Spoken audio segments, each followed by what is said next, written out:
എല്ലാവർക്കും സുഖമാണെന്ന് വിശ്വസിക്കുന്നു. തൊഴിലുറപ്പ് പദ്ധതി അവസാനിപ്പിച്ചുകൊണ്ട് VBG റാംജി പദ്ധതി ജൂലൈ 1 മുതൽ നടപ്പിലാക്കുമെന്ന് കേന്ദ്ര സർക്കാർ.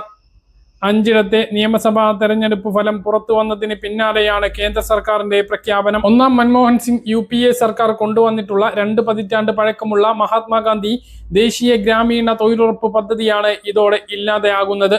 എന്നാൽ നിലവിലെ പദ്ധതിയുമില്ല, പുതിയ പദ്ധതിയുമില്ല എന്നുള്ള അവസ്ഥയാണ് ഇപ്പോൾ. ചെയ്ത ജോലിയുടെ കൂലി കൊടുക്കാനും കേന്ദ്ര സർക്കാർ തയ്യാറായിട്ടില്ല. പദ്ധതി വൈകിപ്പിക്കൽ തൊഴിൽ നഷ്ടം ഉണ്ടാക്കാനും കാരണമായി. ജൂലൈ 1 പ്രാബല്യത്തിൽ എത്തിയാൽ തന്നെ ഈ സാമ്പത്തിക വർഷം 9 മാസമേ തൊഴിൽ നൽകാനാകൂ. തെരഞ്ഞെടുപ്പിലെ തിരിച്ചടി ഭയന്ന് ഏപ്രിൽ 1 പ്രാബല്യത്തിലാവേണ്ട പദ്ധതിയുടെ ചട്ടങ്ങൾക്ക് രൂപം നൽകാനുള്ള നടപടി സർക്കാർ ചട്ടങ്ങൾക്ക് രൂപം നൽകുന്നത് പുരോഗമിക്കുകയാണ് എന്ന് 2 മാസം മുമ്പേ പാർലമെന്റിൽ അറിയിച്ചിരുന്നു. കേന്ദ്ര സർക്കാർ സംസ്ഥാനങ്ങളുമായും കേന്ദ്രഭരണ പ്രദേശങ്ങളുമായും ചേർന്ന് കരട് ചട്ടങ്ങൾ തയ്യാറാക്കുകയാണ് എന്ന് തിങ്കളാഴ്ചത്തെ പ്രസ്താവനയിലും ആവർത്തിച്ചിട്ടുണ്ട്. നിലവിലെ പദ്ധതിയിൽ തൊഴിൽ ആവശ്യപ്പെട്ടാൽ അത് നൽകാൻ സർക്കാർ ഉത്തരവാദിയായിരുന്നു. പുതിയ നിയമപ്രകാരം ആ അവകാശം ഇല്ലാതെയാകുന്നു. കേന്ദ്ര സർക്കാർ തീരുമാനിക്കുന്നതനുസരിച്ചായിരിക്കും ഇനി തൊഴിൽ ലഭിക്കുക. 60 ദിവസം വരെ തൊഴിലുറപ്പ് ജോലി നിർത്തിവെക്കാനും പുതിയ നിയമം പറയുന്നു. 60 ദിവസം വരെ പദ്ധതി നിർത്തിവെക്കാം എന്നും പദ്ധതി പറയുന്നു. ഇത് കാർഷിക സീസണിൽ തൊഴിലില്ലാതെയാക്കും. പദ്ധതിയുടെ സ്ഥാപിക ഭാരം സംസ്ഥാനങ്ങളുടെ മേൽ കെട്ടിവെക്കുന്നതാണ് പുതിയ ബിൽ. പുതിയ പദ്ധതി പ്രകാരം വിഹിതം 40% സംസ്ഥാനം വഹിക്കണം. രാജ്യത്തുടനീളം 4 പുതിയ ലേബർ കോഡുകളാണ് ഇന്നു മുതൽ പൂർണ്ണമായും നടപ്പിലാകുന്നത്. ഇതുമായി ബന്ധപ്പെട്ട അന്തിമ ചട്ടങ്ങളുടെ ഔദ്യോഗിക വിജ്ഞാപനം സർക്കാർ പുറത്തിറക്കി.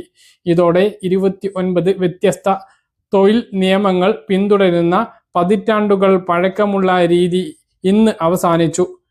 അവയ്ക്ക് പകരം 4 പുതിയ ലേബർ കോഡുകൾ നിലവിൽ വരികയും ചെയ്തു. പുതിയ നിയമങ്ങളിലെ പ്രധാന മാറ്റങ്ങൾ ഇനി പറയുന്നവയാണ്. ആഴ്ചയിൽ പരമാവധി 48 മണിക്കൂർ ജോലി.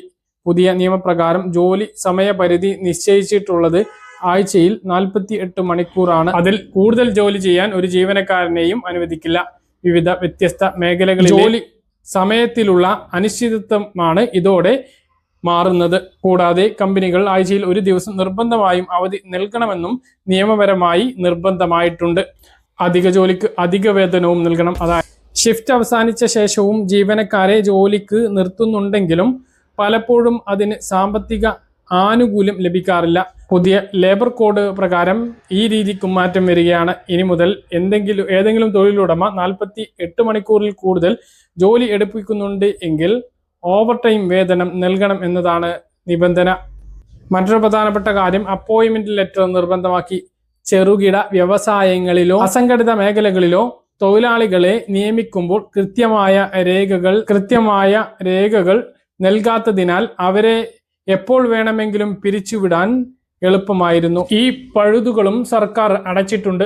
പുതിയ നിയമമനുസരിച്ച് ഓരോ തൊഴിലുടമയ്ക്കും തൊഴിലാളിയെ നിയമിക്കുമ്പോൾ അപ്പോയിന്റ്മെന്റ് ലെറ്റർ നൽകണം.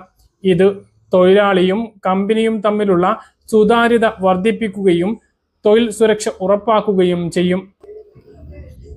ബിസിനസ് ചെയ്യാനുള്ള എളുപ്പമായിട്ടുള്ള മറ്റൊരു നിയമം കൂടിയുണ്ട്. ഈ നിയമത്തിൽ ജീവനക്കാർക്ക് മാത്രമല്ല കമ്പനികൾക്കും വ്യവസായികൾക്കും വലിയ ആശ്വാസമാണ്. മുമ്പ് 21 വ്യത്യസ്ത നിയമങ്ങൾക്കനുസൃതമായിരുന്നു കമ്പനികൾ പേപ്പർ ജോലികൾ ചെയ്തിരുന്നത്. അവ 4 കോഡുകളായി ചുരുക്കിയതോടെ നിയമപരമായ സങ്കീർണതകൾ കുറക്കുകയും രാജ്യത്തെ വ്യവസായ സൗഹൃദ അന്തരീക്ഷത്തിന് കരുത്താകുകയും ചെയ്യും എന്നുള്ളതാണ് പുതിയ വിലയിരുത്തൽ. കാര്യങ്ങൾ കൃത്യമായിട്ട് മനസ്സിലാണെന്ന് കരുതുന്നു. ഇതുപോലെ ഇൻഫർമേഷൻ ലഭിക്കാൻ ചാനൽ സബ്സ്ക്രൈബ് ചെയ്യുക, ബെല്ലൈക്കൺ എനേബിൾ ചെയ്ത് വെക്കുക. മറ്റൊരു വീഡിയോയുമായി നമുക്ക് വീണ്ടും കാണാം. ബൈ.